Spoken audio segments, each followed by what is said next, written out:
តោះអ្នកទាំងអស់គ្នាដែលប្រើទូរស័ព្ទដៃហើយចង់បដូរភាសាពីភាសាអង់គ្លេសទៅជាភាសាខ្មែរងាយស្រួលក្នុងការប្រើប្រាស់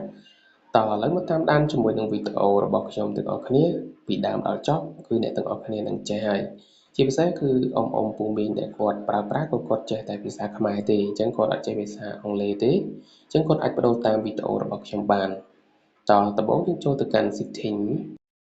កន្លែងខ្ញុំគូពណ៌ក្រហមនេះមកបាទយើងចុចចូលហើយយើងអូសមកក្រោមឲ្យផុត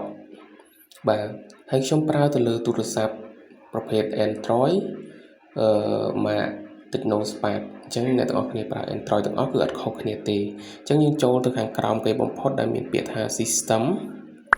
បាទយើងចូលទៅកាន់ System គឺនឹងឃើញខាងលើចំនួន3យើងរាប់ពីលើមក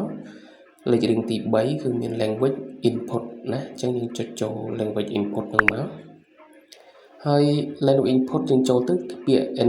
language ខាងលើគេបំផុតអ្នកទាំងអស់គ្នាយើងចូលទៅខាងលើគេបំផុតហ្នឹងមកអញ្ចឹងនៅក្នុងខាងលើគេបំផុតហ្នឹងបើទូរស័ព្ទផ្សេងគេមានសញ្ញាបូកហើយទូរស័ព្ទខ្ញុំក៏អត់មានទេវាដាក់other language អញ្ចឹងចុចចូលអាពណ៌ខៀវហ្នឹងមក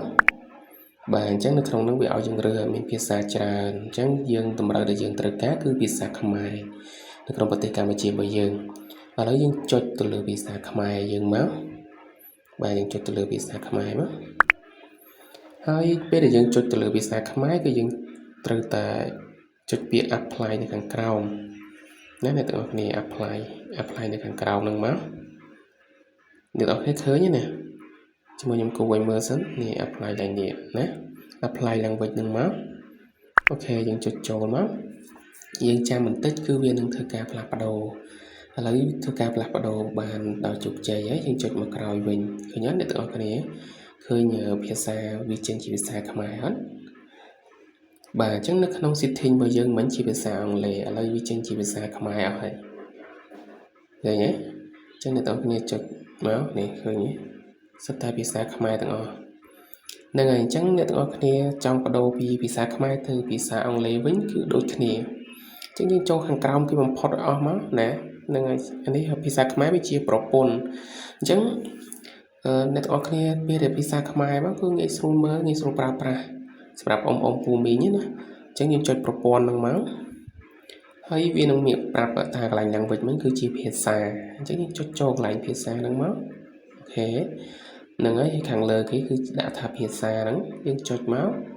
ហើយយើងចង់ដាក់ជាភាសាអង់គ្លេសវិញអញ្ចឹងយើងចុចគាត់មកចុចលើអង់គ្លេសហ្នឹងមកបាទហើយយើងចុចដូចគ្នាមកអនុវត្តភាសានៅខាងក្រោមហ្នឹងមកអូខេអញ្ចឹងវានឹងដូរទៅភាសាអង់គ្លេស direct វិញហើយអញ្ចឹងយើងចូលទៅមើលsetting របស់យើងនេះអញ្ចឹង setting របស់យើងទៅជាភាសាអង់គ្លេសវិញហើយអញ្ចឹងបងប្អូនទាំងអស់គ្នាគឺងាយណាចង់ប្រើប្រាស់ចង់